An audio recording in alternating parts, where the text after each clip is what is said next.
Hi, welcome to Chair Chats, the lifestyle talk show with a disability twist. I'm your host, Pauline Victoria. On this episode, we're going to uncover what David Solano, the founder of Solano's No Limit Hoops organization, believes is the key to living victoriously and how he has achieved his dreams. But before we jump into the interview, I'd like to remind you to please subscribe and share. Also, if you'd like to see us continue to provide content, please support us at patreon.com/One Leg Up Productions. Also, if you'd like to join our community, you can join us in our private Facebook group called Victoriously Living. Thank you so much for being a member and engaging with us. Now, here's our interview with David Solano.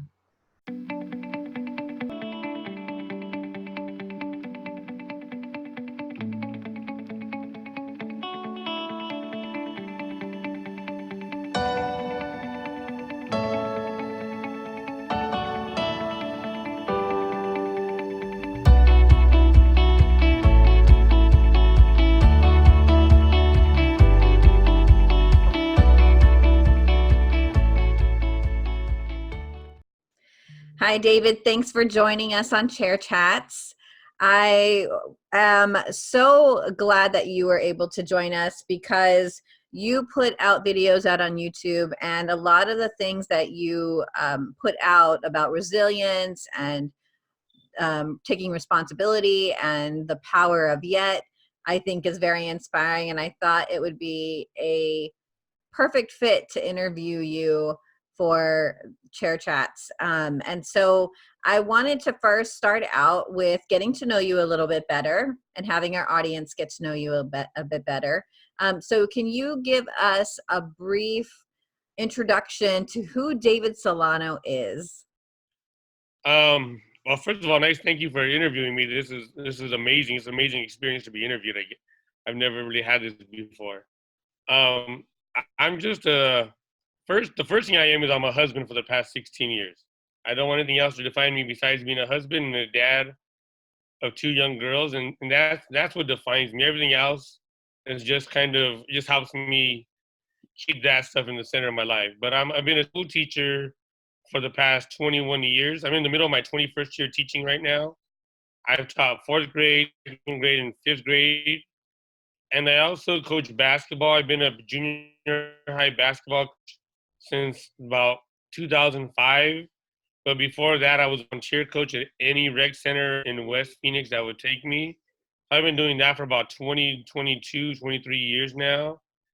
And I also, a couple of years, started my own nonprofit organization that help keep disadvantaged youth off the streets, to help them, give them an outlet so they have somewhere to go in the evening. I'm just trying to keep these young kids, a lot of the kids in tough neighborhoods, they go on the wrong path in life. And it's because they don't have a place to go to have fun. So I know from the video, most people can't see what your disability is. So can you just give us a quick sentence about what it is that you live with? So I was born with a arthrogryposis. And one thing, I don't know much about it. It's kind of odd. I never really learned about it. My mom told me there were like a couple of things I needed to know. It doesn't get worse with age, and it doesn't really affect my lifespan. She said, David, everything else you determine. In your videos, you often make reference to your parents. I know for me, my parents were very instrumental in creating my character.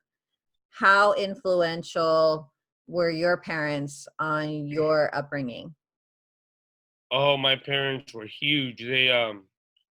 They taught me the philosophy anything is possible. And my mom both pushed me to a different level. They never let me use my disability, or I call it a handicap.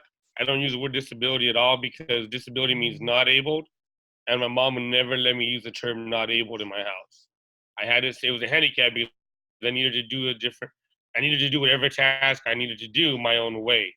And my mom never let me use those terms, but they were the rocks, they were the muscles, they were the tears behind all my battles. And my mom it was amazing. I didn't even know the word advocate until I became older, but she was the true meaning of the word advocate back in the 1980s in the early late 70s when advocacy wasn't really looked at as a big time. And my mom really pushed me to go to everywhere I needed to go in life. And every time I wanted to give up, she kept telling me, "We got to keep moving. You got to keep moving forward. We're not raising you to be a second rate person. We're raising you to be the best you can possibly be." You work with a lot of youth who don't have that same support at home. How does your organization, Solano's No Limit Hoops, help reach out to those youth who may not have that same support? I'm a real person with them, and they follow my directions. They follow my lead because they know that I'm real. I grew up in the same neighborhood that they're growing up in, and I tell them, hey, I had all these circumstances. First of all, I'm Hispanic. You guys are Hispanic or African American, and we already have sometimes coming from this neighborhood, we already have a strike against us. Now I had those strikes against me, but I also had a disability, so now I have two strikes against. Still made it to do something positive in life. So don't come and tell me that you have these strikes against you and you can't make it. Because I had the two negative strikes, and I talked to the kids about it, and they're like, "Man, I got to do something. If Coach did this, then I got to do something different in my life too." And we talk about it now that I've become a teacher and I've learned about different things and how different avenues to give kids to take off in life. We have a lot of kids who've done a lot of great things. My program has only been around for 3 years, but we've had a kid who's an Army Ranger right now. I have two girls that were the first in their families to get their master's degrees. We have a lot of kids that we've helped become something different in life, all because I keep talking to them all the time about success. I always talk about success, and I know they'll be watching this video and they'll be like, "Hey, Coach, you're the man. Thank you for giving us a shout out." And even the boys who's Army Ranger and other boys who've done great things in life, we're always preaching to them and teaching them, just keep working, keep working. Who cares if you fall or you fail? We're gonna keep moving every day. Do you ever run into youth that want to just give up? And if so, what do you say to them? I I say this the last few years. I lost the ability to walk about 4 years ago. I hurt my leg, and for some reason it quit working. And I tell and the kids look at me, and I tell them, guys, look, I know you want to give up. Everything seems against you right now, but look, I have a disability. All my life I walk. All of a sudden I can't walk anymore. Did I give up? Am I still here coaching you every day? Am I still here picking up the wheelchair and putting it in the backseat of my car? Am I still going to work every day in my wheelchair, picking it out of my chair? I can't push it with my hands, so I gotta walk it with my feet. I'm still showing up every single day. Every night I come to my program. I'm not getting paid for this, guys. I'm coming here because I care about you succeeding. I could be at home right now watching TV, getting my wife mad at me over dinner. But no, I'm gym with you guys, giving you guys a place to come and have fun. And that to me is what's positive. And the kids look at that and they're like, "You're right, coach. I gotta give an effort too." Because I said I'm coming already 100% with you. I'm out of my house. I'm in the gym with you guys. I got money we finally got funding to open a gym. Now you guys got to be the next success. Because one day I'm not gonna be here, and you guys are gonna have to carry Songs Unlimited Hoops under your name. Did you always dream about helping youth or being a basketball coach since you were young? My dad gave me the love for sport. But as I got older, I became really good at basketball. And I remember my first year teaching, all these kids in my class, all these boys were arguing in class. And I was like, "What are you guys arguing about?" They're like, "Well, his team beat my team." And I'm like, "You guys are on the same school. Why are you guys on a different team?" And they're like, "Well, the rec center puts us on different teams." And I was like, "Well, that's a dumb idea. You guys all go to the same school." So I went down to the rec center and I said, "Hey, I want to volunteer coach." I had no idea what I was doing. I like to tell you that we were a great team that first year, but we were horrible. We stunk it up. But the kids had so much fun. And then all of a sudden I picked a desire that I'm like, this is actually really fun. I got to get better at it, but this is fun. And it's funny because that first group was in 1997, and I still talk to half of that team on 1997 in 2019. In fact, half of them will probably watch this video Wherever you post it, half of them will watch this video and say, "Well, Coach, remember me in 1997?" But yeah, it evolved into something that I didn't know I was going to do. I just thought I was going to help these kids not argue in my class the rest of the school year. And 22 years later, I'm still doing it. And now I have my own program. It sounds like you've had a lot of successes in your life, victories, breakthroughs through, different people's standards of what they thought may have been possible for you in your life. So my question is, have you ever had a time when you felt like a failure? Oh, failure. Yes, I fail all the time. Failure is hard because I believe I like failure though. I love losing more than I love winning. I really do because I love losing because it allows you to look at what you're really doing in life. It allows you to really hone in on all your skills that you had that you thought were great and to overcome them. I remember wanting to become a basketball coach. Everybody declined me for a job. I went to 13 interviews and everyone told me no. And I was like, man, but I was angry. The rejections was killing me, but it also made me really believe in what I wanted, what I was believing in my style. And those losses and those turning me down made me probably a better person and a better coach in my life. And even like growing up as a kid, being told I couldn't participate in PE in elementary school, it made me want to be a PE teacher, even though I'm not a PE teacher. But it made me really want to work with that part of the school, so failure is what drives me. I think if I didn't have failure, I wouldn't have my basketball program. Because even trying to get my basketball program off the ground, all the people that were supposed to help me all left me high and dry and left me hanging all the time, and it made me turn more corners to get to victory. So you feel like failure is one of the best teachers. Yes, my mom, my dad, and failure. Those are the three that lead me to success. Failure is a big deal. A lot of people don't take risks because they have that fear of failure.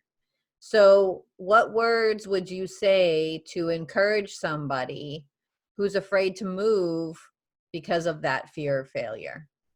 I always say you got to shoot. You shoot your shot. I tell the kids, shoot your shot. If you make it, you win. If you miss it, we practice tomorrow to shoot again. But every time you shoot that shot, you're gonna win or make it or miss it. You get another day to practice it. But you have to keep practicing that shot. Shoot the shot and let's live with what the results are of your shot. And I believe I'm always gonna shoot my shot no matter what. I'm always gonna say what I have to say. I'm gonna do what I have to do, and I'm gonna live with the consequences. If it's a win, if it's a loss. I mean, I've had undefeated teams that I didn't like practicing with because they were undefeated. I had a team that was 1-9 that I loved, and I cried when the season was over because they worked so hard.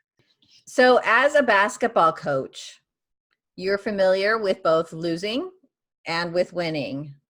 What do you think are the three qualities to a victory mindset? It's tough because when I look at it, I like to have kids visualize something. For me to be able to do stuff with my smaller arms, I have to be able to visualize doing it. And I tell the kids, you got to go home at night before the game. You got to visualize winning, and that's like setting a goal. You got to set that goal, but you got to visualize what that goal is going to be or what the end result's going to be. And so we talk about visualizing everything that we do. The next thing is being prepared. What's what you got to do to get to that goal? Like my power of yet list. I haven't done this yet, but I'm going to do this next. And you start to set those goals, those your small little yet list, and then you got that down. And then the third one is you got to work hard. Winning doesn't happen the day of the game. Winning happens the day before. Winning happens 2 weeks before. The only reason I'm winning today is because of all the work that my mom made me do when I was 5 years old. That's why I hold a pen with my smaller hands, because of all the work I did when I was in physical therapy between 2 to 6 years old. And so you got to put that work in there and tell the kids it's all about visualizing it, the power of it's all about being prepared and putting in that work. Thank you, David, for joining us on Chair Chats. Is there any last words you would like to leave with us today? Yeah, there's a few things I would like to leave off with. At least one of them would be, I believe that you should learn from me that anything is possible in life. When I was born, a lot of doctors told my parents I probably wouldn't have a normal lifestyle. I probably wouldn't be that independent of a person. But they gave me that. They took me home and they gave me that work ethic. They told me they gave me that drive to believe that anything is possible. I inspire young kids all over my area to do something greater in life. And if I can do this, then why can't you do that? Because in true reality, we all can uplift everybody else. And that's what I think people should learn from me is anything is possible if you have the right mindset. Thank you, David, for sharing your insights and experiences. I really appreciated what you said about failure and how failure can be one of your greatest teachers. I also like what you said regarding a victory mindset and how it requires a vision, being prepared, and working hard. I'd like to hear from you. How do you approach failure? Are you scared of it? Or does it excite you because you get to learn something different? Also, what do you think goes into a victory mindset? Please comment and engage with us either here or on our private Facebook community group called Victoriously Living. Also, if you'd like to see more content from us, please support us at patreon.com/One Leg Up Productions. Don't forget to subscribe and share. And until we meet again, be blessed.